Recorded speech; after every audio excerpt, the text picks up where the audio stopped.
Hello বন্ধুরা, কেমন আছো সবাই? সেদিন চিকেনের সঙ্গে যে বাসন্তী পোলাওটা রেডি করেছিলাম সেটার রেসিপিটা আজকে তোমাদের সাথে শেয়ার করব। চলো তাহলে শুরু করি।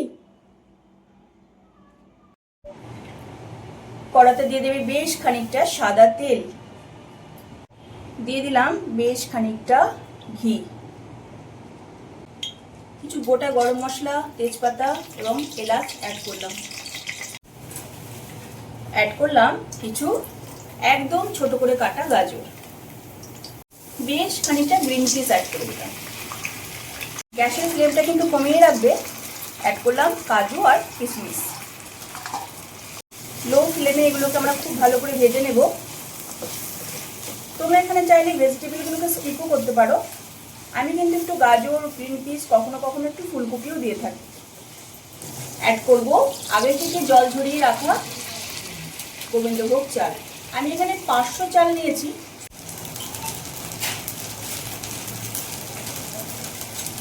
অ্যাড করব একটু লবণ, একটু আদা বাটা, সঙ্গে দিলাম খুব সামান্য জিরে গুঁড়ো। চালটাকে এবার আমরা খুব সুন্দর করে সব ভেজিটেবলের সঙ্গে ফ্রাই করে নেব। যখন দাঁতে কেটে দেখবে যে চালটা দু টুকরো হয়ে যাচ্ছে, তখন বুঝবে এটা পোলাওয়ের জন্য একদম রেডি। এখানে একটা কথা মাথায় রাখবে, দোকানে কিন্তু পুরনো গোবিন্দভোগ চাল এবং নতুন গোবিন্দভোগ চাল দুটোই পাওয়া যায়। সবসময় চেষ্টা করবে পুরনো গোবিন্দভোগ চালটা নিতে, তাহলে কিন্তু পোলাওটা খুব সুন্দর হবে। নতুন গোবিন্দভোগ চাল অনেক সময় পোলাও করতে গেলে কাদা কাদা হয়ে যায়, বা চাইলেও খুব সহজে ঝরঝরে হয় না, একটু ফেনা ফেনা টাইপের হয়ে যায়। খুব সাবধানে ওটাকে করতে হয়, কিন্তু পুরনো গোবিন্দভোগ চালটা ইজিলি খুব সুন্দর করে তোমরা করতে পারবে। চালটা আমার খুব সুন্দর ভাজা হয়ে গেছে। এবার আমি এতে জল অ্যাড করব। যতটা পরিমাণ চাল নেবে ঠিক তার ডাবল জল।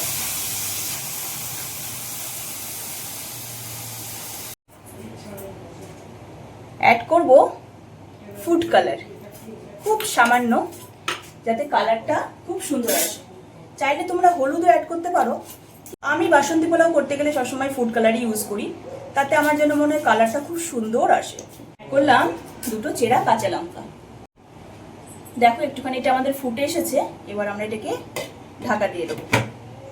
দেখো পোলাওটা কিন্তু খুব সুন্দর সেদ্ধ হয়ে আসছে। এরকম অবস্থাতে আমরা কি করব, গ্যাসের ফ্লেমটাকে একদম লো করে দেবো এবং ঢাকনাটা আবার বন্ধ করে দিয়ে এটাকে হতে দেবো সেদ্ধ হওয়া পর্যন্ত। পোলাওয়ের চাল কিন্তু একদম সুন্দর সেদ্ধ হয়ে গেছে এবং জলটাও মরে এসছে। এরকম অবস্থায় আমরা এবারে একে একে বাকি জিনিসগুলো এতে অ্যাড করে দেব। অ্যাড করলাম বেশ খানিকটা চিনি। মিষ্টিটা তোমরা তোমাদের টেস্ট অনুযায়ী দিও। যদি কেউ বেশি মিষ্টি পছন্দ করে একটু বেশি দিও, আর যদি একটু হালকা নোনতা কেউ পছন্দ করো তাহলে চিনির পরিমাণটা কম দিও। আমার বাড়িতে সবাই চিনিটা একটু বেশি পছন্দ করে, মানে মিষ্টিটা একটু বেশি পছন্দ করে, তাই কিন্তু আমি মিষ্টির পরিমাণটা একটু বেশি দিয়েছি। একটু লবণ অ্যাড করে দিলাম। অ্যাড করলাম বেশ খানিকটা গরম মশলা গুঁড়ো।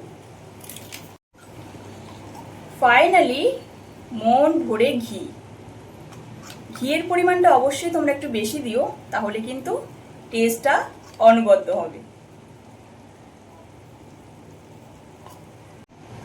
সব জিনিসগুলোকে এভাবে মিশিয়ে দেবে।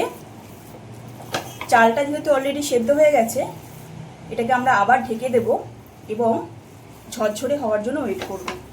ঢাকা দিয়ে দিলে কিন্তু এটা অটোমেটিক ঝরঝরে হয়ে যাবে। একটু টাইম দিও, তাহলে খুব সুন্দরভাবে নামানো যাবে। এরকম অবস্থায় কিন্তু গ্যাসটা আমি বন্ধ করে দিয়েছি। দেখো এটাকে দেখতে এখন অনেকটা নরম কাদা কাদা মতো মনে হলেও এটাকে এখন আমরা প্রায় আধ ঘন্টা থেকে 40 মিনিট ঢাকা দিয়ে রাখবো। নর্মালি বসিয়ে রাখবো, কোনো রকম ফ্লেমে নয়। আস্তে আস্তে এটা ঠান্ডা হতে থাকবে এবং সুন্দর ঝরঝরে হয়ে যাবে। রেডি আমাদের বাসন্তী পোলাও। চলো টাটা।